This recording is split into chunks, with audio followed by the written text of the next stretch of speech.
Tita, gusto niyo po ba itiradyo ko po kayo ng kwarto niyo para naman makapagpahinga muna kayo? Hindi. Dito na lang ako. Lalo lang ako malulungkot. Sige po. Saan kaya talaga dinala ni Isabel yung anak niyo? Ma at pa. Alam mo naman na hindi ko talaga anak yung batang yun. Alam mo, Wanda, ang swerte ko lang talaga ngayon. Kasi kapag namatay na yung biyanan ko, sa akin na mapupunta lahat ng kayamanan nila. Baka nakakalimot ka. Nandiyan pa yung pinsan ni Javier, oh. Mukha namang wala siyang mamalahin. Pero alam mo, parang pwede siya. Pwede ko siyang ipalit kay Javier. Uy, grabe ka, ha? Kakalibing lang ng asawa mo kung ano-anong kamunduhan na yung iniisip mo. Hindi ko mapapatakbo ng maayos ang kumpanya ko. Hanggat hindi ko nababawi ang aking apo. Tita, Ma?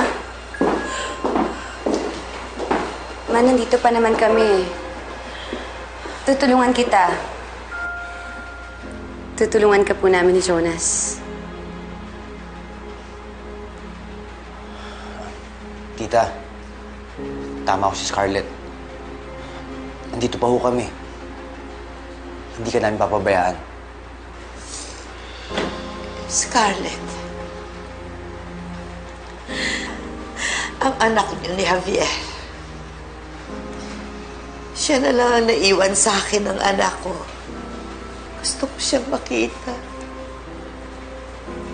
Gusto ko siyang mayakap. Matanda na ako. Malapit na rin akong mamatay. Sana man lang makita ko ang apo ko. Ma, nandito naman po kami ni Jonas. Hindi ka namin